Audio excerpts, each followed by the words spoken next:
Hello and welcome to another episode of They Don't Teach This in Law School. I'm your host, Charlie Mann of law firm Alchemy.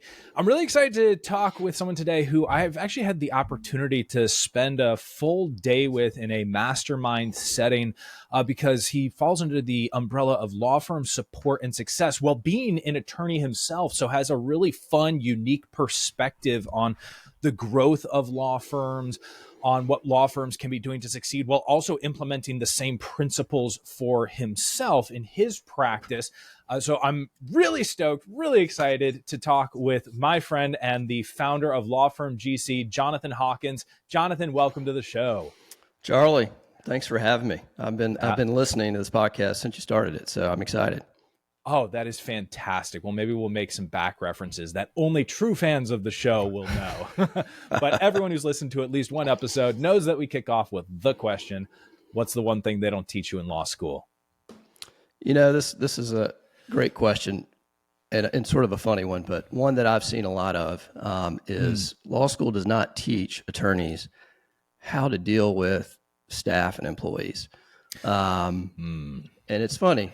I've known a lot of bulldog litigators that will go yell and curse opposing counsel, maybe opposing party out. But when it comes to problems internally, they're like a little pussycat. They run in the corner and hide. Why is that? I don't know. It is common. I've seen it personally. I'm not sure I'm that way, but I've seen it. Yeah, maybe somebody will say otherwise, but I've seen it, and I've had people tell me the same thing. And I don't know if it's, they stress out all the time and are in conflict all the time, and then all of a sudden they want to avoid it. I don't know, but there's been a lot of times where you see hard conversations with staff need to happen, and it never happens. And that's bad. I mean, that's bad. Culture, all these things that you need for your firm. It's really not a good thing. And, schools don't teach you that. Maybe some books, maybe some coaches. I don't know. But it is a problem, I think, for a lot of folks. Oh, 100%. Having seen behind the scenes on so many firms, as I'm sure you have as well, that is an issue that absolutely exists. Sometimes it's where there's a matching persona where the bulldog is also the bulldog to the staff, and that's bad as well.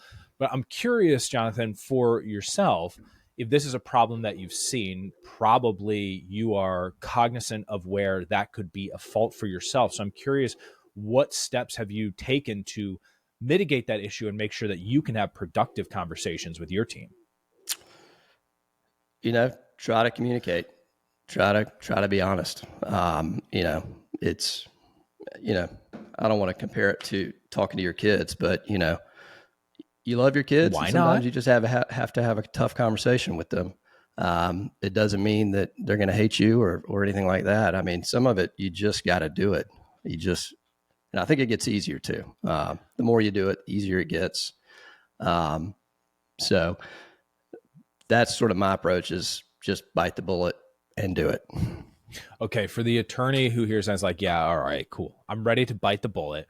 I've been waiting to have, not too long, I've been waiting, say, 6 months to have a tough conversation with an attorney who is like good on the paperwork side, but just their ability to handle a hearing is not great. They tend to get behind on other tasks. I need to have that conversation, but I'm not sure how to actually get it started in a way that doesn't leave me feeling anxious about it or puts the person feeling like they're on their back foot. Like, what recommendations would you give to that individual? I mean, the first thing is, I've been through it, and it's the anticipation is worse than the conversation. I've had sleepless nights where I'm just like, gosh, I have to do this.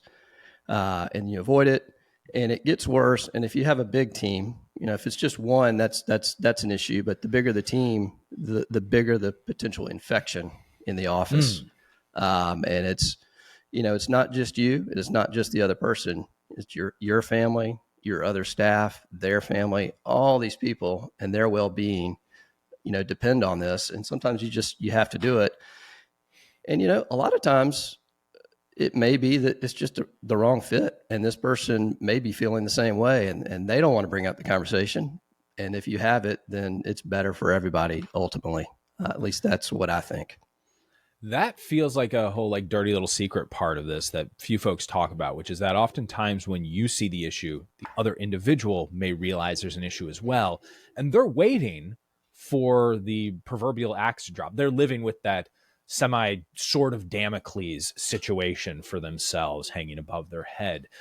So that time that you've practiced that over time, you've gotten perhaps faster at it. You've gotten a little bit better at it.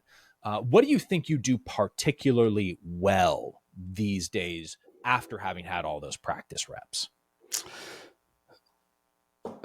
I'm not sure I do it well. I'll tell you that. I'll do honest. it. I'm not sure if it's done well, but I'll do it. And I remember the first time I had to do it, it was tearing me up. And I wasn't sleeping for weeks, and I really knew for months that it needed to happen. And finally I just said, I'm doing it because I'm tired of not sleeping. And I was talking to a lot of my friends, attorney friends who've been through it a lot, and I'm like, they say it gets a little easier. You sort of get over that hump and it gets a little easier. And they're like, yeah, the first few times sort of sucks, but not that I strive to do it a lot, or anybody should strive to do it a lot. But I mean, that's just part of, if you have a business, if you run a firm, it's going to happen. It's going to happen at some point. Yep. So do you study any particular communication methods? Are there any influences, people on your leadership that you really look to help develop that skill? Not really. I probably should. I know there's that book out there. I can't remember the name off the top of my head, but is it Difficult Conversations or Critical Conversations? Some book like that I probably need to get and read. It's on my list, but I just wing it. I'm just winging it. Hey, you're getting in the reps like that. That is something that mattered. I was talking actually with Ben Glass recently on a show that I think is coming out after this episode, that about that whole putting in the practice reps as a leader, because it's the one skill that is the hardest to get practice reps on, because it deals with other human beings and you affect their day-to-day lives, and that's difficult. It's not like writing a marketing headline or seeing what our open rate is on an email or engagement rate is on LinkedIn. Like, that's easy enough. Whatever. I'll do another practice rep of that tomorrow. It is real live human beings, and that is certainly tough. So steering it in the direction of, on your website, you talk about how you are the business lawyer for lawyers, Johnathan. So I'm curious. I've heard a little bit about what you do, but when you say that you're a business lawyer for lawyers, what are you coming in to do at a law firm? So the way I describe it is we help law firms and lawyers from formation of a firm to dissolution of the firm and sort of everything in between. And so that could be, starting a firm, forming a partnership, adding partners leaving. We do, law firm sort of breakups when the whole thing implodes. And then on the back end, if a lawyer dies suddenly and they're solo, we can sort of help wind up the firm. We can help with succession planning, or, right now I'm in the middle of selling purchases of some firms. And then throughout that, we had to learn the ethics rules, because there's some things that law firms and lawyers can do and can't do under the ethics rules. So that other business owners can do. So we have to sort of know that and know what you can do and know where the lines are, and hopefully come up with solutions that keep you in bound, but sort of get you where you want to go. So there's a component of our practice that's sort of advisory risk management as well. So it's really anything that might come up running a business. We're outside general counsel. So also we do some, if they have employee issues, we can do that. I'm adding an attorney next week is joining, and he's got more of a legal mal background. So we'll sort of add that capability. So really just anything that might come up with a law firm. So I'm curious. I'm going to take this sort of stage by stage, from beginning to maybe middle partner at bringing in partnership, and then a sale of firm. Let's talk major things that when you come in, you see as problems that often need to be fixed. And let's start with someone's setting up a new firm, especially if, say, they're setting it up with a partner. What are some of the big things that you're looking at there and major red flags that you've encountered? Well, the first thing, if you have a partner, you need a written partnership agreement. Yep. And not just any partnership agreement. I've seen so many over the years that somebody, a lawyer said, I'm a lawyer, I'll just download this thing, or maybe I'll take a partnership agreement that had to do with a real estate deal and just change the names. And so those just don't work for a law firm. And I'll tell you, so how I really got into that, I started out as a business litigator doing business breakups, and then I started doing law firm breakups. And so I was litigating all the issues that sort of come up, and I was reading all these agreements that just weren't built for that. So then I said, all right, we got to fix that. So then I started drafting the agreements to sort of eliminate or minimize the fights on the back end.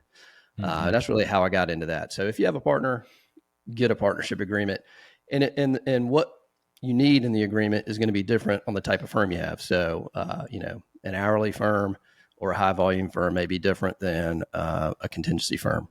The issues that may come up. And so you need to, make it bespoke for the type of practice you have. So that's one thing immediately if you have practice. Another thing I think every law firm needs, whether you have a partner or not, I sort of look at it through the lens of risk, areas of risk. So a law firm owner, there's risk out there from your relationship with your client. There's risk out there from your relationship with your partner or your employees. There's risk out there for third parties. And then lastly, there's sort of risk that you, the owner, are bringing to the table. And so we want to try to protect against sort of all of those areas. And it evolves over time. So if it's just you as a solo, there's some things you don't need to deal with yet. So that may come later if you grow. But, in the beginning, the first thing I always say is let's look at your client retainer agreement. Let's get that thing tight. You want that thing to be as tight as you can. So that client retainer agreement, I've heard competing ideas on it between, hey, this should be pretty lengthy, cover every single base. And then there are those who really advocate for, say, the 2-page client-friendly version. Which camp do you fall into, or do you have a happy middle ground? I've seen those two camps. So I've had some clients say, I don't care. We want it on one page. So all of a sudden the font is like, 5-point font. That's one way to do it. I think it could be too long, but personally I'm more on the, it should be long enough to include everything you need. And again, depending on the engagement, depending on the type of engagements you do, what you may need in one scenario, you probably don't need in another scenario. And so, the engagement letter is a good place to put in protections for yourself and the firm, but it's also a place to, inform the client of a variety of things. And you put it in there, they can initial, they can sign. And if something goes sideways later, there's no accusation or anything like that, hey, you didn't tell me about this. And you're like, you pull out the agreement and say, I did, it's right here. And you signed it. Right. So short versus long, long enough to cover everything you need to. That's fair. So within that engagement letter, I've always looked at it as, how can we make it an opportunity to delight a client as opposed to impose upon a client? Have you ever had a law firm that you've worked with, or maybe even your own firm, where you've been able to create a letter that really improves the relationship with the client overall? That's a great point. Great point. It's more than just a legal contract. It is an opportunity to, market to the client, to sort of set expectations on both sides, to make make the experience better for both of you. And so, that might, some of these, you've probably seen this, but, you have sort of the contract, but then you might have enclosures that say, this is how the best way to get in touch with me. I have office hours between this time, emails or, email between this hour. If you need me, talk to my staff, and you can start to introduce your staff, bring in the team concept, and these sorts of things. You can put all of that in your engagement letter packet, I'll say. So some of it may not technically be in the engagement letter, but it's part of that packet. Right. So, that is absolutely, I think, a cool thing. And part of that too, a big thing for me, the way it looks, typography, the setup. If it's, I love design. Yeah. Not that I'm a good designer, but I think that's important. I think if it's sort of a pleasure to read or not imposing, it's just a better experience for the client, I think. Do you have any like go-to defaults? Like, okay, so I'll admit I'm a straight up font nerd.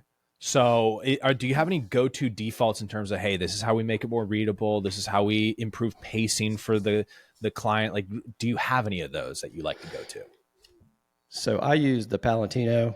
I like that. That's Good. what I use for everything. I have wide margins. I like, I think white space is your friend. You don't want it to be Times New Roman or, God forbid, Courier. I'm especially with you. I'll use Courier sometimes because I like a typewriter vibe, but I'm really with you on don't use Times New Roman. At least use Georgia. Come on, show some class. Yeah, it's just it's the subtle things, and I view typography as another branding exercise. I had a lawyer client years ago who had, I can't remember the font type he used, but it was very different and no one used it. And he kept saying it's a branding thing. When the court gets it, they know it's from us. Yeah. And so I took that to heart. There's that book, Typography for Lawyers. I read that and I was like, all right, I'm going to design this thing. And so like when I filed pleadings, I would have these really big margins. And I remember I had a case some years ago and this lawyer said, man, you've got some big margins. And I said, you noticed and you're going to remember, aren't you?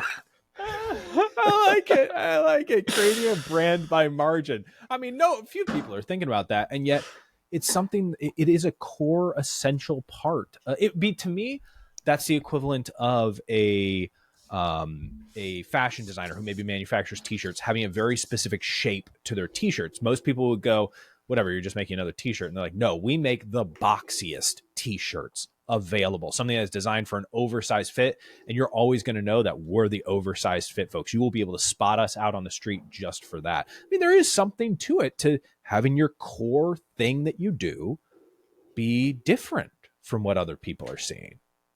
And that, your newsletter is a perfect example of that. Your print newsletter, right? Mm-hmm. You've got the graphic at the top. I do. I love it. I've never seen one like it. I get a lot of newsletters. I've never seen one like it. It is very different, and it's clear it's from you. So that's good. I love that. I love my print newsletter. I know you kind of like, and I do want to ask you about the middle and end portions, but we can open a loop and close it later. You had mentioned that you wanted to ask me about print newsletters when we were doing a little bit of show prep. So, I mean, I'm all in here, Johnathan. I do. I mean, I do not currently have one. I want one. I've got ideas. And so I know you've been doing it for years, I think, and you've been advising attorneys to do it for years. Yeah. So I think it's important. I think it's good. So, I assume you've seen your attorney clients have a lot of results. I mean, you can't necessarily point to them, and I assume you've had some results. What's your sort of overall philosophy or whatever about lawyers using print newsletters?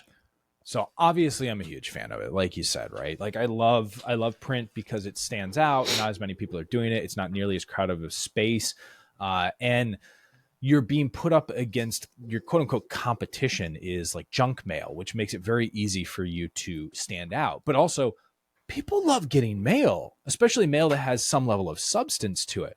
So when I look at the print newsletter, especially in your case where you have B2B work being done, the value escalation on that is even greater, because for most of my clients who are doing B2C work, our core four being personal injury, estate planning, criminal defense, and family law, For them, the top recommendation that I make is let's send it to your key referral sources. Let's try and build a list of, say, 200 to 400 potential referral sources and send a regular monthly print newsletter to those referral sources as a priority. We'll expand it to your client list overall later on, but that's where the business is.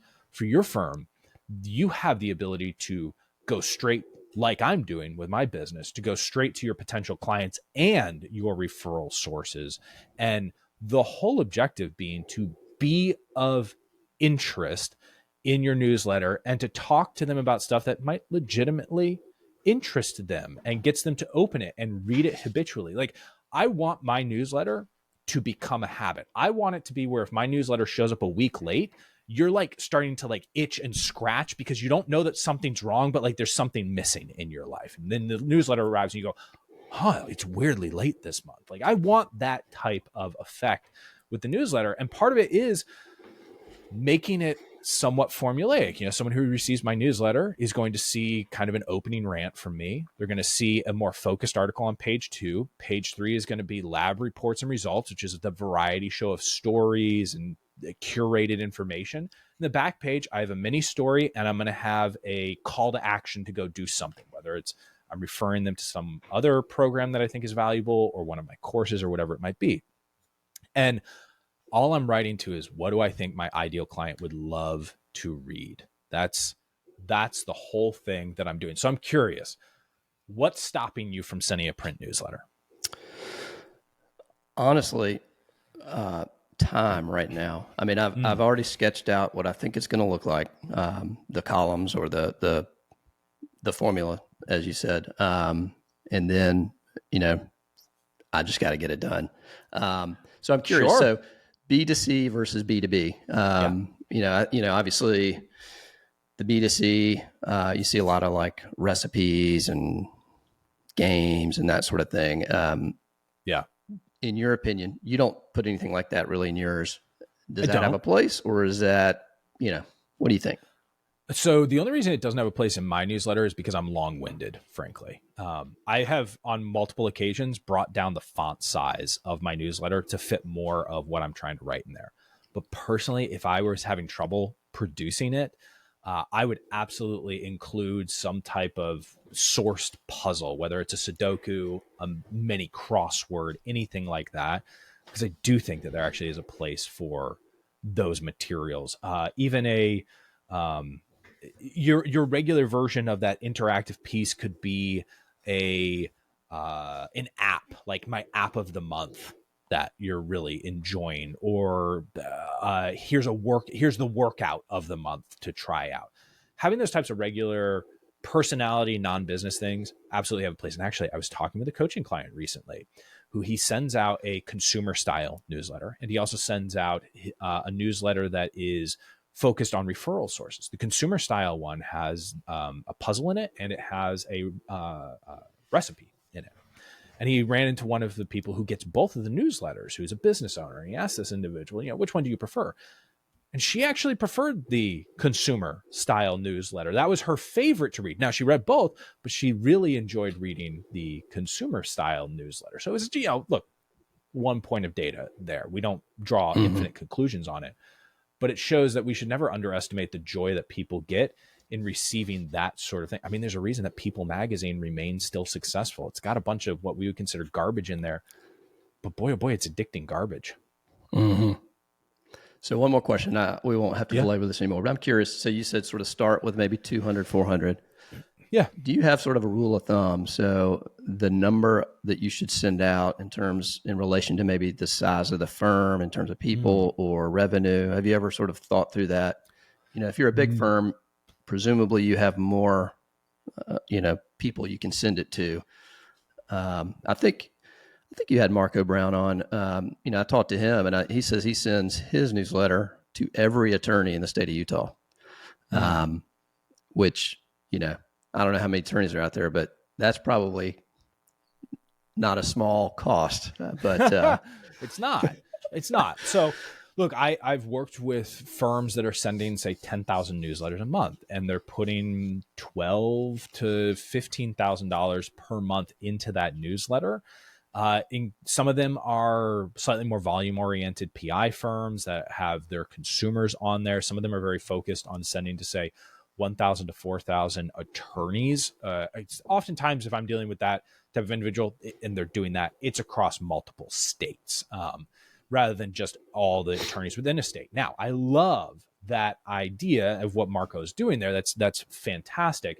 My rule of thumb is, well, one, I don't have unlike my employee to per revenue scale, I don't have a number of newsletters per revenue level. What I do remember is Alfonso Gambone one year at the summit, he stood up and he was competing for Market of the Year. And he talked about how he pays attention to how many people he's adding to his list because the revenue follows that line. That's what I have always gone with, is if I'm adding people to the list, the revenue follows that. If I'm doing my job well and I'm being intentional about creating an ecosystem designed to drive clients back to me. So like for yours, it would be a combination of what's going to be of interest that people really love to read. And then where are the moments that I can then turn that back to, hey, here's a bit of drama that we saw in a firm recently. I mean, look, honestly, you should be writing the tabloid for lawyers. Like truly, you could have the ultimate People Magazine, National Enquirer, whichever direction we want to take this, the tabloid for attorneys of, here are the recent dissolutions. Here's this crazy infighting that we heard about recently. Here was this big successful partnership that recently happened. You could be reporting and curating that information and creating a gossip column that lawyers would absolutely love to read. That's interesting. And if you don't, if you don't want to be in there, you hire me, because then I couldn't disclose. So That's right. That's right. You will never, hey, if you never want to be in one of these reports, make sure to hire a law firm GC. All of our client details are hidden behind closed doors. That's right. That would be, that's the fun. That's the way to have some fun, create that kind of chatty copy with all of it. And it would give you an opportunity to, talk about those issues, which so much of it is, if you can get them to see themselves in that moment and go, ooh, I feel like I'm heading down that direction. I've been thinking about adding a partner and I really don't want to end up with that type of mistake. Like, I don't want to give away too much equity. I don't know how to balance how much they're supposed to pay me. Are they paying me from the profits that they get over the first few years? Do they have to go and take out a loan to pay me? You would be able to write all that information. And, the issue is that with something like a newsletter is you can't write it just one time. Obviously, publishing it over and over and over again, it is that frequency that gets them to see that message 3, 6, a dozen times that gets them to finally click in and go, oh, I should actually talk with Johnathan. That would be a good choice. Yeah. Well, you should be publishing that. It's coming. I'm going to do it. And I'll say this too, I'll make a plug for yours. I really like yours. So if there's any listener out there that is not signed up for yours, then, highly recommend it. So if you go to lawfirmalchemy.com/newsletter, you can get a free subscription to the 4-page newsletter. Hey, I'm always looking to add to that list. I appreciate that, Johnathan. Now, I was doing a little bit of judo right there of that whole someone's thinking about adding a partner to the practice type of issue, because that puts us into that middle ground of the lifespan of a firm where maybe it's a solo setup or it's a partnership and they're thinking, hey, you know what? I think I want to add a partner. And by the way, I'm saying this because I have coaching clients who are going through this right now. And there are questions of how much equity should I really be giving away? Do I need to seek out a 50-50? Should I be bringing someone on at 10%, or do they not care if they're coming out at 10%? What does that look like? Do I need to stage out the amount of equity? How am I getting paid for all of this? So when you're going in and evaluating this, red flags, good ideas, what are they? So I deal with that issue every day. Yeah. So I'll give you an example. So law firm owner has always owned 100% of the equity. They come to me and they say, I've got this senior associate that has said they want equity. They want to be a partner. And so the first question I ask is, do they really want equity? And they say, what do you mean? I'm like, well, do they know what that means? Usually you got to pay for it. Then all of a sudden you're at risk. You may, some of your salary may go down. You may be at risk. You have to take responsibility for some of the firm now in terms of administrative and other things. And they sort of scratched their head and they said, all right, let me talk to him. And then, half the time they come back and they say, you're right. All they want is the title. They just want the title and a raise. That's right. And so that's the first question I always ask. In terms of how much, it really, I mean, it's the lawyer answer, but it depends on each situation. Yeah. I am a believer that you should pay for equity, not just be given equity. Mm-hmm. And that can the payment can come in several forms. I mean, it could be straight up stroke a check. It could be, over time you pay some stuff. It could also take the form of, hey, now I have a gigantic book of business that I'm contributing to the firm every year. And so you can factor that into the quote payment. But, there are a lot of things that should go into that. And I strongly do not believe that it should just be given. My view is if you've been working hard and the owner's fair, you've been getting fairly compensated for the work you've done over time. Right. The work you've done in the past is not necessarily earning into equity. There are people that disagree with me, but that's sort of my view. And so, but like I said, the flip side of that is if you've built up a sizable book of business that you're contributing to the firm, that's different because that's sort of forward facing. In terms of the amount, that again, that sort of goes into sort of, how much are they willing to buy? How much do you want to sell? How big is the firm? All these sorts of things. The last piece I'll just sort of say on this, I am a big believer also in you've got to bring other people into the fold in equity, not at the last minute. And this is more of a succession planning type view. Interesting. So I have a lot of attorneys that, they're the sole owner, they're 65 and they're like, I want to sell it all tomorrow. And they've had no attorneys that have been invested in the firm over time. And it's just a harder thing to do, where if over time, over the last 10 or however many years, you've been adding people to the equity pool, they're invested. And then they're like, okay, I know what it means. And it gives you, the owner, sort of the exit opportunity, where if you wait too late, it becomes much, much more difficult. Not impossible, but a lot more difficult. Right. That's interesting, that like inviting people into the equity pool over time. So is there a common minimum threshold of, hey, if you're going to bring someone on board as an equity partner, if you really want them to behave like an equity partner, it should be at least X percentage, especially in firms that are, say, $5 million or under, because that's the biggest quantity of firms. I'll give you, it depends answer again. A lot That's of it, fair. In my view, it depends on how you get your work. So there are firms out there that are very sophisticated. They have sophisticated marketing flywheels that are like internet based or other based, that it's like a slot machine. They put in more money and the cases just come in, and you're not really looking to attorneys to really get referrals in. Right. A firm like that is a little different than a firm that is like almost 100% referral based.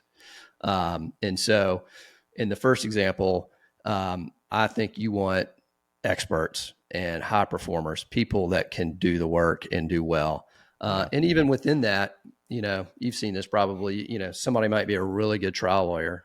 Well, Seth Price, you mentioned earlier. So, he and his partner, I've never met Seth, but I've heard him a lot. Yeah. He took on the business role and his partner took on the lawyer role. That's another approach where you sort of divide and conquer the different roles of a firm. You may have one that is just a slam dunk rainmaker. The cases just come in, and the other one is a really good technician. That can be a good partnership. When you have two of the same kind of person is when I see you start running into some problems, So you got to be thoughtful. The other thing I've seen a lot of is, friends, they say, oh, we're really good friends. This would be great. Be careful. The example I give, I don't know if you ever had this, but I personally had it. I know other people that went through it. In college, you're great friends with somebody. You're like, let's be roommates. By the end of that year, you're like, I don't ever want to hang out with that person again. You're talking about my freshman best friend? Yeah, there you go. We went to college together. Yep. we did not live with each other after that first year. Yes, there you go. Exactly. That's sort of what a partnership's like. So be careful, be careful who you choose as your roommate. That good advice. Okay, and then at the end of it, when people are looking to actually sell the firm, which in my experience, and it seems like there's a growing area of expertise with people like you kind of coming to the forefront of it and starting to consolidate some information and experience to not necessarily make it outright formulaic, but at least provide some common guide rails for how we sell a law firm. What are some of the biggest issues where someone comes to you and says, all right, I'm finally looking for an exit on this thing, and you look under the hood and go, we got to fix these things first. What are those? The way I view it, what do you have of value that somebody might want? Mm-hmm. And that can be a lot of different things. If, a lot of sole practitioners basically just own a job.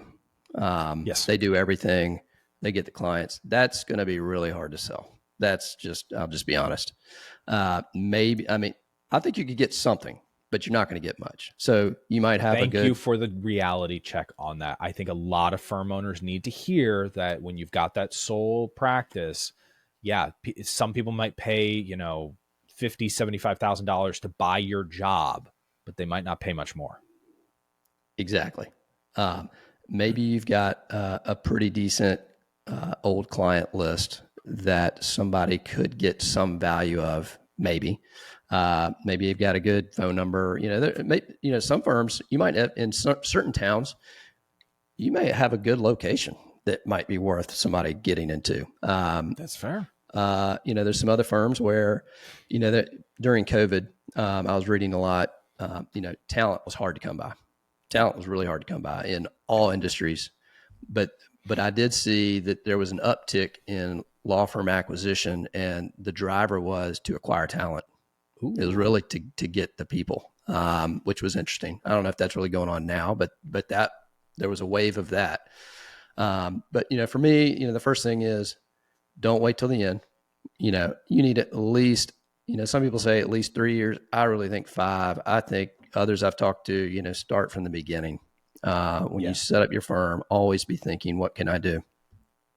And I think about, again, back to the types of assets that might be valuable, like your newsletter list. If you can create that and you create this expectation, it's easier for someone else to sort of take that over and just keep it going. Right. Versus, hey, I go to coffee with, X, Y, and Z every week. It's going to be hard to step into that, It sure is. Yeah. So, the other thing, again, if you could create a flywheel of your lead and case generation, that would be great. Some other things you've seen, I know some of your clients do this, if you have a good YouTube channel, there are other or a Facebook page, whatever it is. Right. There are things that I think could be of value. The question is how much. And then the last thing I'll say, and I think there's a place you have to push through to get here. And so you got to be of a certain size, but if you can begin to remove yourself as much as possible from the firm, that makes it more valuable, in my opinion. Yeah. When I did an episode with Moshe Amsel, he really talked about the sort of replacement idea of most people who want to buy your firm, they want to buy in and be the CEO, and they need to have there needs to be the financial space within what you've developed to potentially either they can step into the CEO role, or maybe as we see more private equity factor, or even just as law firms come in as very big investors in consolidation, the ability to bring your firm into a larger space that already has a CEO, and they just need to replace, just general leadership in the firm. And you've already they don't need to replace you as an attorney, right? That creates profit margin. That's what they're going to look for, right? You want to purchase for profit margin. Most people don't want to buy a job. It's buying the Subway franchise. That's buying yourself a job. That's not that exciting. It's why the big investors go towards other chains rather than a Subway. Absolutely. So, Johnathan, before I ask you the final question here, if people are interested in learning more about Law Firm GC, connecting with you, etc., what are the best places for them to go? Well, our website is lawfirmgc.com. I'm pretty active on LinkedIn. I post there just about every day. I'm starting to branch out. We'll see, maybe some other places. I've got a podcast called Founding Partner Podcast, where I interview other founding partners, founders of law firms, and sort of get their lessons and wins and all that. And it goes all along sort of the growth cycle. So from solos all the way to big firms and people who have sold. So that'd be a place. And yeah, that's probably the best place. LinkedIn is a really good place to find me. Awesome. All right. Final question for you. What are you reading, watching, and listening to these days? All right. So what am I watching? House of Dragon is what I'm watching now. Are you a Game of Thrones? Yeah. I'm very into it. I am an episode behind at this moment in time, but yes, I'm very into it. Yeah, we started that, and then we've gone back and we've restarted Game of Thrones too. So, I'm having that itch. I really am. Now, admittedly, if I watch it, I'm going to drop out about end of season 5. Like I'm going to tap at that point. Yeah. It gets rough. My all-time favorite scene is when the Hound and Arya are in that tavern and he's eating the chicken and he wants a chicken. Do you remember this? Yeah. Yes. All time. Yes. Yes. So good. Well, their dynamic was just, look, literally physically, vocally, everything about them was diametrically opposed. And that makes for a great pairing. Yes. Yeah. A great show. Yeah. And I like House of Dragon. It's pretty good. So that's what I'm watching. What I'm reading, it's called, what's it called? Ruthless Consistency by Michael Koenig. Yeah. Yes. I love that. I'm about halfway through that. And it's, is that the cop? I think you gave that to me. Yes. Yeah, I think so. Yep. Awesome. I'm in the middle of it. Yeah. This is a coincidence, complete coincidence, man. I started it about 3 weeks ago. Nice. So I'll read about a chapter a day, but, reading that's pretty good. I don't read a ton, not as much as I like, because I'm busy creating, consuming, and working. Yeah. So that's that. And then in terms of what I'm listening to for music, it's Stick Figures, my band. I don't know them. It's some new reggae stuff. They're pretty good. Listen to them a lot. All right, I'll check that out. I could just rattle off a bunch if you wanted some more reggae, newer reggae. And then in terms of podcasts, one of my favorites, My First Million. I love the banter, and there's just some really good gold that comes out of there. I always come away with some idea. So I really, really love that podcast. Those guys they figured something out. That thing has blown up in the last year and a half, really. I mean, a lot of people right now are loving it, myself included. That's been huge. And they're funny. It's fun to listen to them. Yeah. And that's key, right? That little bit of entertainment factor goes a long way when you're trying to stand out among all the different business podcasts out there. I'll listen to yours too. So yeah. I appreciate it. Well, now you can go back and you can listen to yourself and either judge yourself harshly or go, hey, that wasn't so bad. I probably won't listen. It's hard to listen to myself. When I started my podcast for the first, 8 weeks, 12 weeks, I listened to every episode, and then I was like, I just can't do it anymore. I kind of was the same way. Don't tell anyone, but I don't really listen back anymore. Now everyone knows the dirty little secret on it, because I also don't really edit this podcast at all. What you hear is what has been said.